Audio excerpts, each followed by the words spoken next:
তোমার আকাশ তোমার বাতাস। এতদিন তো বসেই ছিলাম পথ চেয়ে আর কালগুনে, শেষটায় সেই ফাল্গুনেই ধরা দিলেন কবি। এখনো শান্তিনিকেতনের ধুলো আবিরে রঙিন, এখনো গৌর প্রাঙ্গণ থেকে দোলের গন্ধমাখা হাওয়া ধেয়ে চলেছে আম্রকুঞ্জের দিকে, এখনো আমাদের সমস্ত ঘর গৃহস্থালিময় রঙের পাগলামি। সেই স্মৃতিটুকু ছুঁয়ে আমি সৌমিত্র চট্টোপাধ্যায় আপনাদের স্বাগত জানাচ্ছি। অনুষ্ঠানের নাম তোমার আকাশ তোমার বাতাস। নামকরণই আভাসটি স্পষ্ট, তবু মুখ ফুটে বলে নেওয়া ভালো। এই অনুষ্ঠানে আমি থাকব, আপনারা থাকবেন, আর আমাদের আঙুল ছুঁয়ে থাকবেন রবি ঠাকুর। খুব পোশাকি ভাষায় রবীন্দ্রনাথ ঠাকুর বললে যদি একটু দূরের শোনায়, তাই এমন ঘরোয়া সম্বোধন। তার কথা আর গান তো থাকবেই, পাশাপাশি আমরা ছুঁয়ে যাব মাঝে মাঝে আরও নানা কবির লেখালেখি, যেখানে ভিতরে কোথাও জেগে থাকবে রবি ঠাকুরের কোনো না কোনো যোগ। যেমন ধরুন, আজ যদি বসন্ত উৎসবের কথা ভাবি, তাহলে অনুষঙ্গে মনে পড়বেই জয় গোস্বামীর রচনা। অন্ধ যখন বৃষ্টি আসে আলোয়, স্মরণ অতীত সাঁঝবেলারা সব এগিয়ে দিতে এলো নদীর ধারে, নদীর ধারে বসন্ত উৎসব।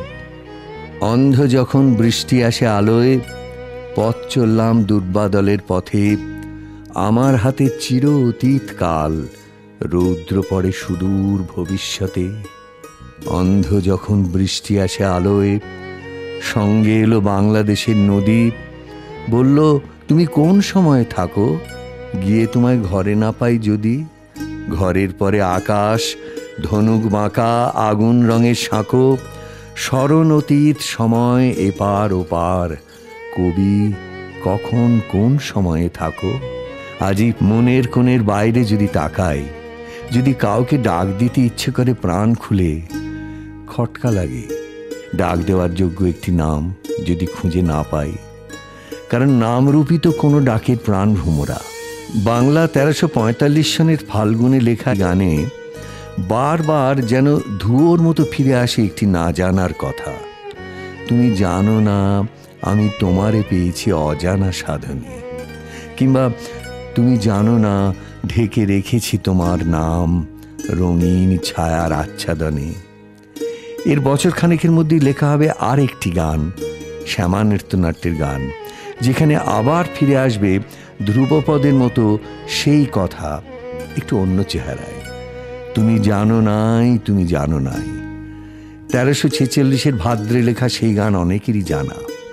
আমার জীবনও পাত্র উচ্ছলিয়া মাধুরী করেছ দান। সুন্দরী শ্যামার প্রেমে বিভোর ছিল কিশোর উত্তীয়, যদিও শ্যামার প্রাণে দোলা দিয়েছিল ভিনদেশী বজ্রসেন। এই আশ্চর্য ত্রিকোণ আপনারা জানেন ভেঙে দিয়েছিল উত্তীয়র অকাল মৃত্যু। সাধ করে সে মৃত্যুকে ডেকে নিয়েছিল শুধু বজ্রসেনকে বাঁচাবার জন্য। সেই স্বেচ্ছা মৃত্যুর কিছু আগে এই উত্তীয়রই মুখে 12ই আশ্বিন 1341, ইংরেজি 29 সেপ্টেম্বর 1936 লেখা একটি গান বসিয়েছিলেন রবি ঠাকুর। তার মধ্যে ফিরে এসেছিল এক ফাল্গুনের কথা, বিরহ আর মিলনের ঝাপসা কিনারায় দাঁড়িয়ে থাকা সেই ফাল্গুনে চিত্ত আকুল হবে অনুক্ষণ অকারণ। ভ্রুপল্লবে ডাক দিলে দেখা হবে চন্দনের বনে, সুগন্ধের সঙ্গে পাব দ্বীপ্রহরে বিজন ছায়ায়, আহা কি শীতল স্পর্শ হৃদয় ললাটে। আহা চন্দন চন্দন দৃষ্টিকে কি শান্তি দিলে, চন্দন চন্দন। আমি বসে থাকবো দীর্ঘ নিরালায়। প্রথম যৌবনে আমি অনেক ঘুরেছি অন্ধ শিমুল জারুলে, লক্ষ লক্ষ মহাদ্রুম শিরা উপশিরা নিয়ে জীবনের কত বিজ্ঞাপন, তবু জীবন জলে। সমস্ত অরণ্য দেশ জ্বলে ওঠে অশোক আগুনে। আমি চলে যাই দূরে হরিণের ত্রস্ত পায়ে, বনে বনান্তরে অন্বেষণ। ভ্রুপল্লবে ডাক দিলে এতকাল ডাকনি আমায়, কাঙালের মতো আমি এত একা, তোমার কি মায়া হয়নি? শোনোনি আমার দীর্ঘশ্বাস? হৃদয় উন্মুক্ত ছিল, তবুও হৃদয় ভরা এমন প্রবাস। আমার দুঃখের দিনে বৃষ্টি এলো, তাই আমি আগুন জ্বেলেছি, সে কি ভুল? শুনিনি তোমার ডাক, তাই মেঘমন্দ্র স্বরে গর্জন করেছি, সে কি ভুল?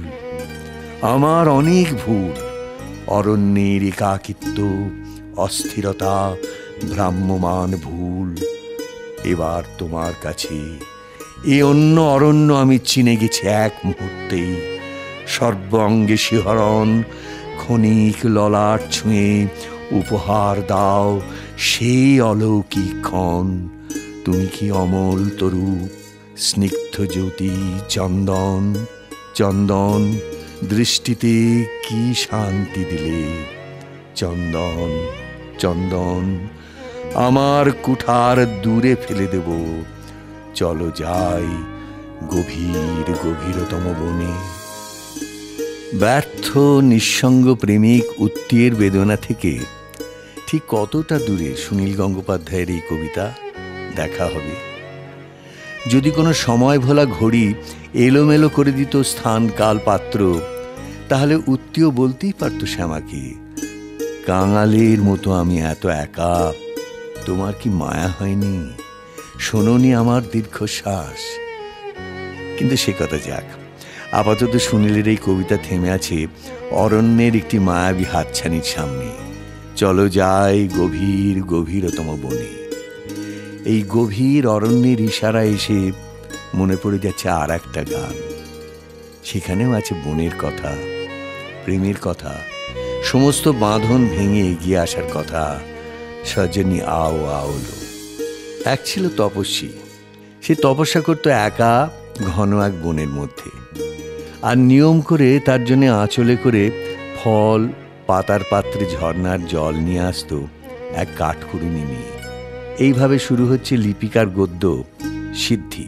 তাতে এক আশ্চর্য সিদ্ধি লাভের কথা আছে, যে সিদ্ধি লাভের সূচনা এক বসন্তে। ফাল্গুন মাসে দক্ষিণ হাওয়ার দোলা লাগতেই মর্মরিত মাধবীলতা প্রফুল্ল হয়ে ওঠে।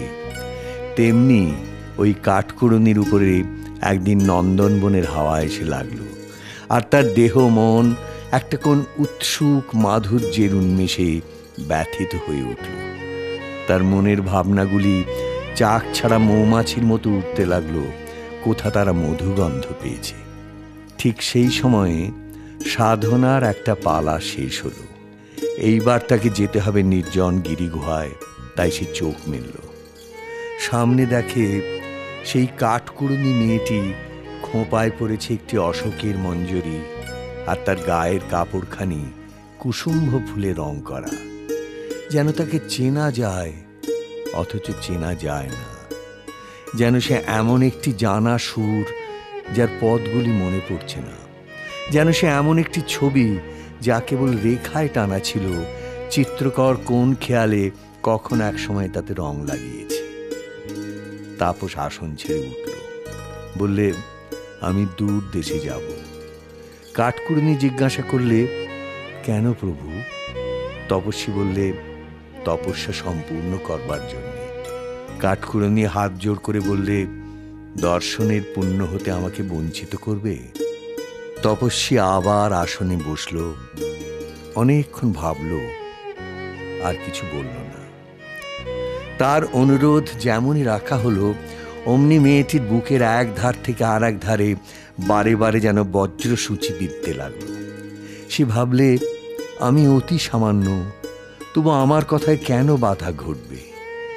সেই রাতে পাতার বিছানায় একলা জেগে বসে তার নিজেকে নিজের ভয় করতে লাগলো। তার পরদিন সকালে সে ফল এনে দাঁড়ালো।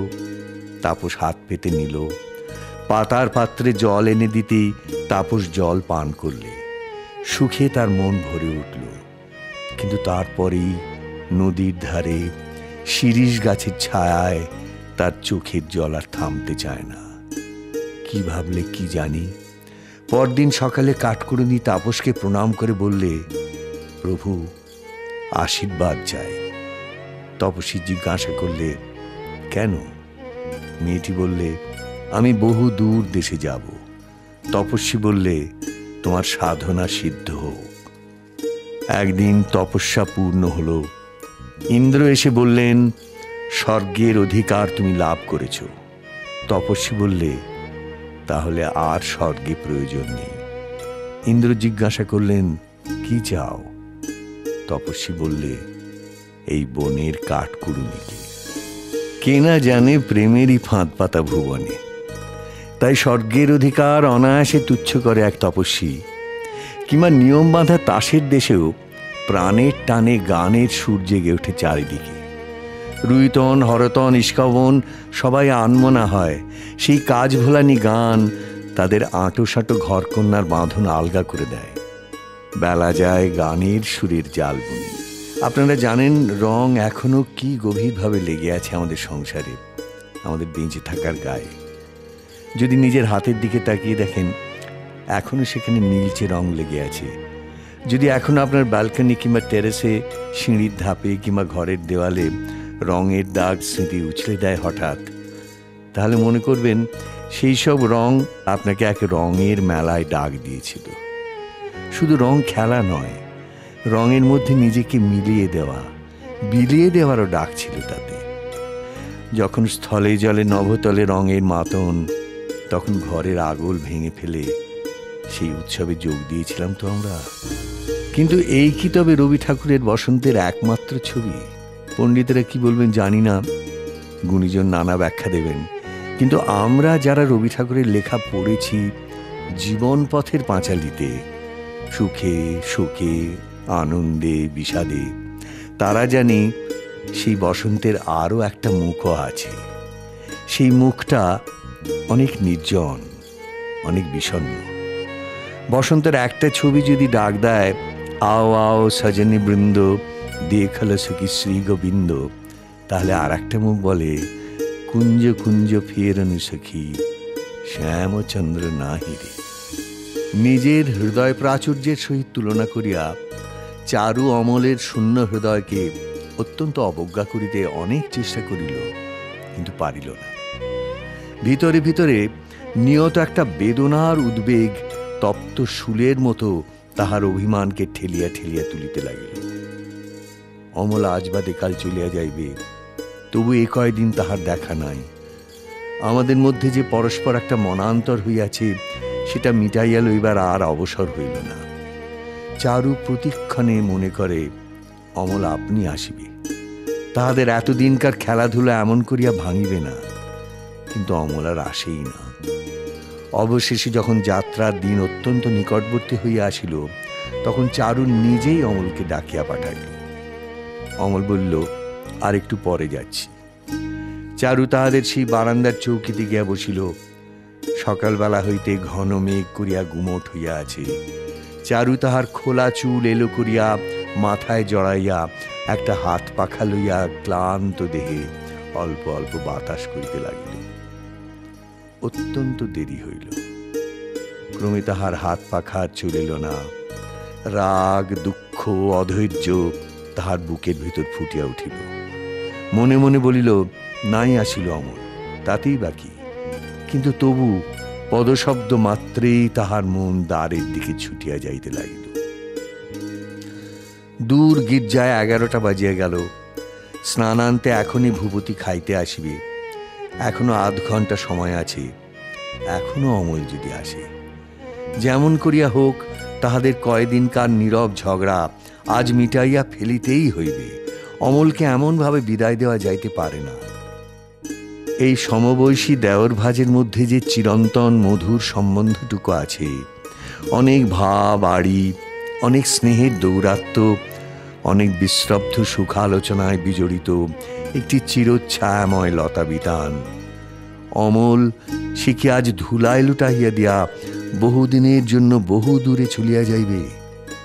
একটু পরিতাপ হইবে না? তাহার তলে কি শেষ জলসিঞ্চন করিয়া যাইবে না? তাহাদের অনেক দিনের দেওর ভাত সম্বন্ধের শেষ অশ্রুজল। আধ ঘন্টা প্রায় অতীত হয়।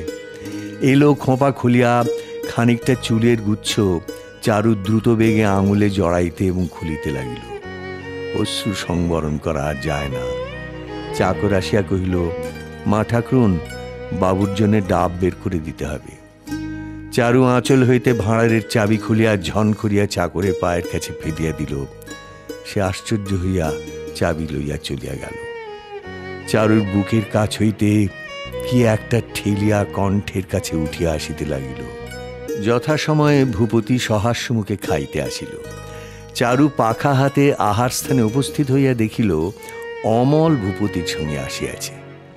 চারু তাহার মুখের দিকে চাহিল না। অমল জিজ্ঞাসা করিল, বোঠান, আমাকে ডাকছ? চারু বলিল, না, এখন আর দরকার নেই। অমল, তাহলে আমি যাই, আমার আবার অনেক গোছাবার আছে। চারু তখন দীপ্ত চক্ষে একবার অমলের মুখের দিকে চাহিল, কহিল, যাও। অমল চারুর মুখের দিকে একবার চাহিয়া চলিয়া গেল। আহার আনতে ভূপতি কিছুক্ষণ চারুর কাছে বসিয়া থাকে। আজ দিনা পাওনা হিসাবপত্রের হাঙ্গামে ভূপতি অত্যন্ত ব্যস্ত, তাই আজ অন্তঃপুরে বেশিক্ষণ থাকিতে পারিবে না বলিয়া কিছু ক্ষুণ্ণ হইয়া কহিল, আজ আর আমি বেশিক্ষণ বসতে পারছি না, আজ অনেক ঝঞ্ঝাট। চারু বলিল, তা যাও না। ভূপতি ভাবিল চারু অভিমান করিল, বলিল, তাই বলে যে এখনই যেতে হবে তা নয়, একটু জিরিয়ে যেতে হবে বলিয়া বসিল। দেখিল চারু বিমর্ষ হইয়া আছে। ভূপতি অনুতপ্ত চিত্তে অনেকক্ষণ বসিয়া রহিল, কিন্তু কোনো মতেই কথা জমাইতে পারিল না। অনেকক্ষণ কথোপকথনের বৃথা চেষ্টা করিয়া ভূপতি কহিল, অমল তো কাল চলে যাচ্ছে, কিছুদিন তোমার বোধহয় খুব একলা বোধ হবে। চারু তাহার কোনো উত্তর না দিয়া যেন কি একটা আনিতে চট করিয়া অন্য ঘরে চলিয়া গেল। ভূপতি কিয়ৎক্ষণ অপেক্ষা করিয়া বাইরে প্রস্থান করিল। চারু আজ অমলের মুখের দিকে চাহিয়া লক্ষ্য করিয়াছিল, অমল এই কয়দিনই অত্যন্ত রোগা হইয়া গেছে। তাহার মুখের তরুণতার সেই স্ফূর্তি একেবারেই নাই। ইহাতে চারু সুখও পাইল, বেদনাও বোধ করিল। আসন্ন বিচ্ছেদই যে অমলকে ক্লিষ্ট করিতেছে, চারুর তাহাতে সন্দেহ রইল না। কিন্তু তবু অমলের এমন ব্যবহার কেন? কেন সে দূরে দূরে পালাইয়া বেড়াইতেছে? বিদায়কালকে কেন সে ইচ্ছাপূর্বক এমন বিরোধ তিক্ত করিয়া তুলিতেছে? বিছানায় শুইয়া ভাবিতে ভাবিতে সে হঠাৎ চমকিয়া উঠিয়া বসিল। হঠাৎ মন্দার কথা মনে পড়িল। যদি এমন হয় অমল মন্দাকে ভালোবাসে, মন্দা চলিয়া গেছে বলিয়াই যদি অমল এমন করিয়া, ছি, অমলের মন কি এমন হইবে? এত ক্ষুদ্র, এমন কলুষিত, বিবাহিত রমণীর প্রতি তাহার মন যাইবে? অসম্ভব। সন্দেহকে একান্ত চেষ্টায় দূর করিয়া দিতে চাহিল, কিন্তু সন্দেহ তাহাকে সবলে দংশন করিয়া রহিল। এমনি করিয়া বিদায়কাল আসিল, মেঘ পরিষ্কার হইল না। অমল আসিয়া কম্পিত কণ্ঠে কহিল, বোঠান, আমার যাবার সময় হয়েছে, তুমি এখন থেকে দাদাকে দেখো। তাঁর বড় সংকটের অবস্থা, তুমি ছাড়া আর তাঁর সান্ত্বনার কোনো পথ নেই। গত রাত্রি সমস্ত রাত জাগিয়া চারু ভাবিয়া রাখিয়াছিল অমলকে বিদায়কালে কি কথা বলিবে। সহাস্য অভিমান এবং প্রফুল্ল উদাসীন্যের দ্বারা মাজিয়া মাজিয়া সেই কথাগুলিকে সে মনে মনে উজ্জ্বল ও শানিত করিয়া তুলিয়াছিল। কিন্তু বিদায় দেওয়ার সময় চারুর মুখে কোনো কথাই বাহির হইল না। সে কেবল বলিল, চিঠি লিখবে তো অমল? অমল ভূমিতে মাথা রাখিয়া প্রণাম করিল। চারু ছুটিয়া শয়ন ঘরে গিয়া দ্বার বন্ধ করিয়া দিল। এই আসা যাওয়ার পথের ধারি বসে থাকেন রবি ঠাকুর। খেয়াল করেন কিভাবে চলছে এই জীবনধারা, কিভাবে মিলনের গায়ে স্পর্শ দিয়ে যাচ্ছে বিরহ, যেন একটা থেকে জেগে উঠছে আর একটা। যে মিলন সময় থাকতে পূর্ণতা পায়নি, যে কথা বলা যায়নি সময় মতো, একদিন তা এসে দাঁড়ালো বিদায়ের মুখে। যেমন কচ দেবযানী গল্প। বৃহস্পতির পুত্র কচ এসেছিল শুক্রাচার্যের কাছে বিদ্যা শিক্ষার জন্য। সেখানে তার সহচরী হলো দেবযানী। শুধু তাকে সঙ্গ দেওয়াই নয়, বারবার দৈত্যদের নানা চক্রান্ত ব্যর্থ করে তার প্রাণও বাঁচালো সেই মেয়ে। তারপর একদিন কচের চলে যাওয়ার সময় হলো। সে বলল, সুকল্যাণ হাসে, প্রসন্ন বিদায় আজ দিতে হবে দাসে। দেবযানী পাষাণ প্রতিমার মতো স্থির, কেঁপে উঠল মনের মধ্যে। শুরু হলো তাদের স্মৃতিচারণ। একসময় দেবযানী বলল, হায় বন্ধু, এ প্রবাসে আর কোন সহচরী ছিল তব পাশে? পর গৃহবাস দুঃখ ভুলাবার তরে যত্ন তার ছিল মনে রাত্রে দিন ধরে। হায় রে দুরাশা, চিরজীবনের সনে তার নাম গাঁথা হয়ে গেছে। আছে মনে যেদিন প্রথম তুমি আসিলে হেথায়, কিশোর ব্রাহ্মণ, তরুণ অরুণ প্রায় গৌরবর্ণ তনুখানি, স্নিগ্ধ দীপ্তি ঢালা, চন্দনে চর্চিত ভাল, কণ্ঠে পুষ্পমালা, পরিহিত পট্টবাস, অধরে নয়নে প্রসন্ন সরল হাসি, কোথা পুষ্পবনে দাঁড়ালে আসিয়া। তুমি সদ্য স্নান করি দীর্ঘ আর্দ্র কেশজালে, নবশুক্লাম্বরী জ্যোতিস্নাত মূর্তিমতী উষা, হাতে সাজি একাকী তুলিতেছিলে নবপুষ্পরাজি পূজার লাগিয়া। কহিনু করি বিনতি, তোমারে সাজে না শ্রম, দেহ অনুমতি ফুল তুলে দিব দেবী। আমি সবিস্ময় সেইক্ষণে শুধানু তোমার পরিচয়।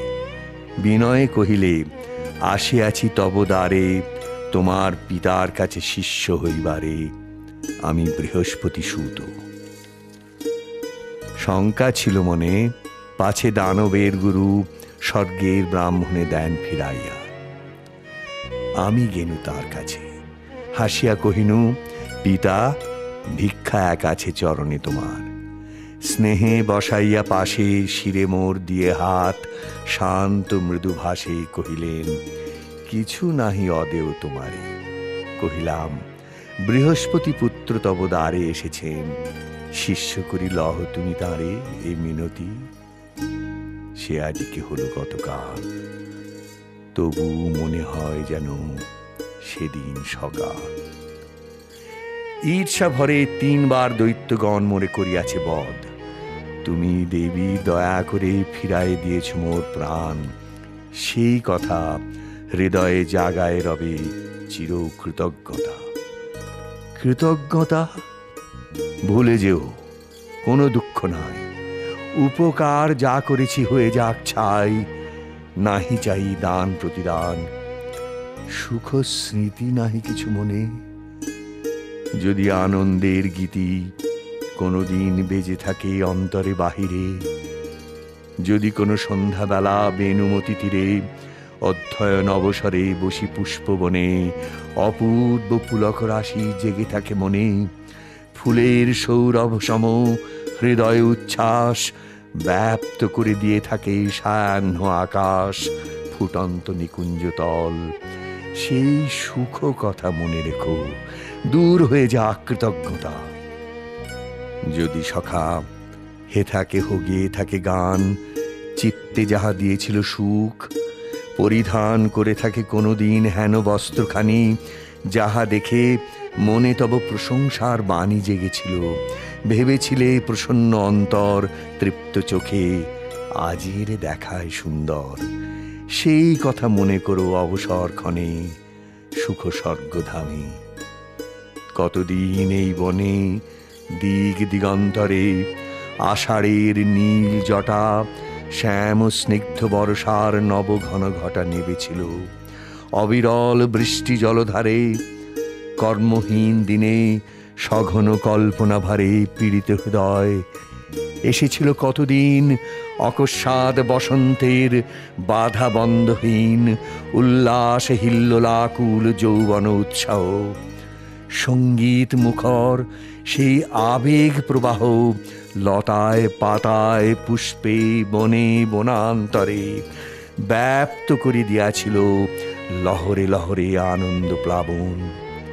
ভেবে দেখো একবার, কত উষা, কত জ্যোৎস্না, কত অন্ধকার, পুষ্পগন্ধ ঘন অমানিসা এই বনে গেছে মিশে সুখে দুঃখে তোমার জীবনে।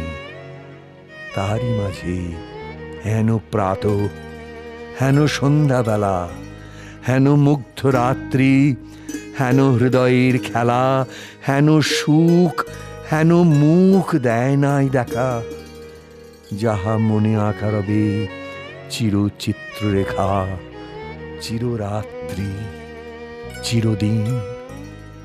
শুধু উপকার, শোভা নহে, প্রীতি নহে, কিছু নহে আর। যে যেখানে দাঁড়িয়ে সেখান থেকেই দেখতে চায় তার জগৎকে, ফলে তাদের মধ্যে ফনা তোলে বিরহ। আমাদের প্রিয় এক কবি আল মাহমুদ তাঁর একটি কবিতায় এমনই এক বিচ্ছেদের কথা বলেছিলেন।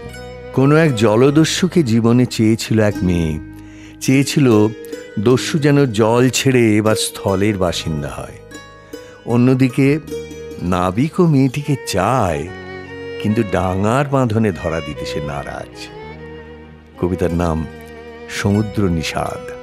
কখন যে কোন মেয়ে বলেছিল হেসে, নাবিক তোমার হৃদয় আমাকে দাও, জলদস্যুর জাহাজে যেও না ভেসে, নুন ভরা দেহে আমাকে জড়িয়ে নাও।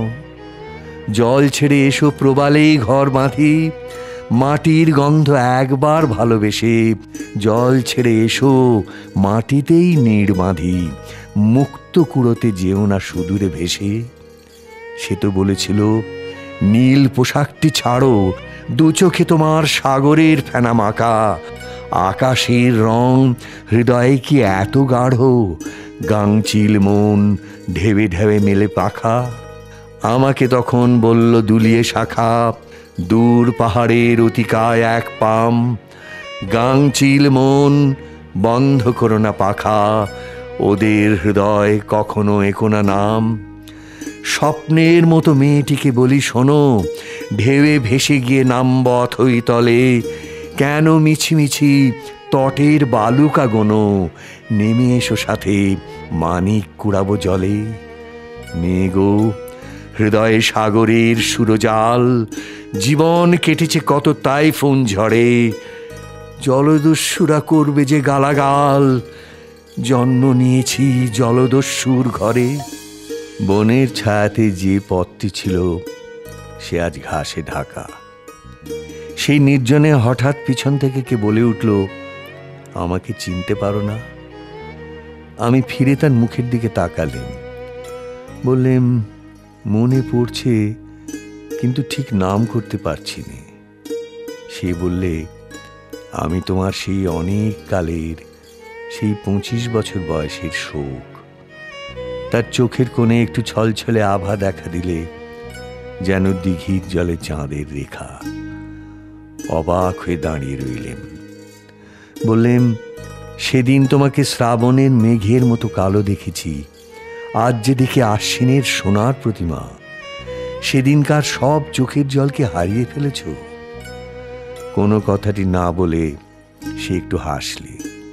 বুঝলেম সবটুকু রয়ে গেছে ওই হাসিতে। বর্ষার মেঘ শরতে শিউলি ফুলের হাসি শিখে নিয়েছে। আমি জিজ্ঞাসা করলেম, আমার সেই 25 বছরের যৌবনকে কি আজও তোমার কাছে রেখে দিয়েছ? সে বললে, এই দেখো না আমার গলার হার। দেখলেম সেদিনকার বসন্তের মালার একটি পাপড়িও খসেনি। আমি বললেম, আমার আর তো সব জীর্ণ হয়ে গেল, কিন্তু তোমার গলায় আমার সেই 25 বছরের যৌবন আজও তো ম্লান হয়নি। আস্তে আস্তে সেই মালাটি নিয়ে সে আমার গলায় পরিয়ে দিলে। বললে, মনে আছে সেদিন বলেছিলে তুমি সান্ত্বনা চাও না, তুমি শোককেই চাও। লজ্জিত হয়ে বললেম, বলেছিলাম, কিন্তু তারপরে অনেক দিন হয়ে গেল। তারপরে কখন ভুলে গেলেন? সে বলল, যে অন্তর্যামীর বর তিনি তো ভোলেননি। আমি সেই অবধি ছায়াতলে গোপনে বসে আছি, আমাকে বরণ করে নাও। আমি তার হাতখানি আমার হাতে তুলে নিয়ে বললেম, এ কি তোমার অপরূপ মূর্তি? সে বললে, যা ছিল শোক আজ তাই হয়েছে শান্তি। চলে যাওয়ার আশার দোলাচল নিয়ে রবি ঠাকুরের বসন্ত। সেই বসন্তের কবিতা কোনোদিনই ফুরোয় না, ফুরায় যাতা, ফুরায় শুধু চোখে। আবার এও ঠিক যে বসন্তের মধ্যেই থাকে শেষের কবিতা। সব কথা থেমে যায়, স্মৃতি ঘন হয়ে আসে। লাবণ্যর শেষ চিঠি নিয়ে আসে জ্যোতিশঙ্কর। তার এক পাতে শোভনলালের সঙ্গে তার বিবাহের খবর, অন্য পাতে কালের যাত্রার ধ্বনি শুনিতে কি পাও, তারি রথ নিত্যই উধাও, জাগাইছে অন্তরিক্ষে হৃদয় স্পন্দন, চক্রে পিষ্ট আধারের বক্ষ ফাটা তারার ক্রন্দন। ওগো বন্ধু, সেই ধাবমান কাল জড়ায় ধরিল মোরে, ফেলি তার জাল, তুলে নিল দ্রুত রথে দুঃসাহসী ভ্রমণের পথে, তোমা হতে বহু দূরে। মনে হয় অজস্র মৃত্যুরে পার হয়ে আসিলাম আজি নবপ্রভাতের শিখর চূড়ায়। রথের চঞ্চল বেগ হাওয়ায় উড়ায় আমার পুরানো নাম। ফিরিবার পথ নাহি, দূর হতে যদি দেখো চাহি, পারিবে না চিনিতে আমায়। হে বন্ধু, বিদায়। কোনদিন কর্মহীন পূর্ণ অবকাশে বসন্ত বাতাসে অতীতের তীর হতে যে রাত্রি বহিবে দীর্ঘশ্বাস, ঝরা বকুলের কান্না ব্যাকিবে আকাশ। সেই ক্ষণে খুঁজে দেখো, কিছু মোর পিছে রহিল সেই তোমার প্রাণের প্রান্তে। বিস্মৃতি প্রদোষে হয়তো দিবে সে জ্যোতি, হয়তো ধরিবে কভু নাম হারা স্বপ্নের মূরতি। তবু সে তো স্বপ্ন নয়, সবচেয়ে সত্য মোর সেই মৃত্যুঞ্জয়। সে আমার প্রেম, তারে আমি রাখিয়া এলেম অপরিবর্তন অর্ঘ্য তোমার উদ্দেশে। পরিবর্তনের স্রোতে আমি যাই ভেসে কালের যাত্রায়। হে বন্ধু, বিদায়। তোমার হয়নি কোনো ক্ষতি, মর্তের মৃত্তিকা মোর, তাই দিয়ে অমৃত মূরতি যদি সৃষ্টি করে থাকো, তাহারই আরতি হোক তব সন্ধ্যা বেলা। পূজার সে খেলা ব্যাঘাত পাবে না মোর প্রত্যহের ম্লান স্পর্শ লেগে। তৃষার্ত আবেগ বেগে ভ্রষ্ট নাহি হবে তার কোনো ফুল নৈবেদ্যের থালে। তোমার মানস খোঁজে সযত্নে সাজালে যে ভাবরসের পাত্র বাণীর তৃষায়, তার সাথে দিব না মিশাই যা মোর ধুলির ধন, যা মোর চক্ষের জলে ভিজে। আজ তুমি নিজে হয়তোবা করিবে রচন মোর স্মৃতিটুকু দিয়ে স্বপ্নাবিষ্ট তোমার বচন। ভার তার না রহিবে, না রহিবে দায়। হে বন্ধু, বিদায়। মোর লাগি করিও না শোক, আমার রয়েছে কর্ম, আমার রয়েছে বিশ্বলোক। মোর পাত্র রিক্ত হয় নাই, শূন্যেরে করিব পূর্ণ এই ব্রত বহিব সদাই। উৎকণ্ঠ আমার লাগি কেহ যদি প্রতীক্ষা থাকে, সেই ধন্য করিবে আমাকে। শুক্লপক্ষ হতে আনি রজনীগন্ধার বৃন্তখানি যে পারে সাজাতে, অর্ঘ্য থালা কৃষ্ণপক্ষ রাতে। যে আমারে দেখিবারে পায় অসীম ক্ষমায়, ভালো মন্দ মিলায় সকলি। এবার পূজায় তারি আপনারে দিতে চাই বলি। তোমারে যা দিয়েছিনু তার পেয়েছ নিঃশেষ অধিকার। হেথা মোর তিলে তিলে দান, করুণ মুহূর্তগুলি গণ্ডূষ ভরিয়া করে পান। হৃদয় অঞ্জলি হতে মম। ওগো তুমি নিরুপম, হে ঐশ্বর্যবান। তোমারে যা দিয়েছিনু সে তোমারই দান। গ্রহণ করেছ যত, ঋণী তত করেছ আমায়। হে বন্ধু, বিদায়।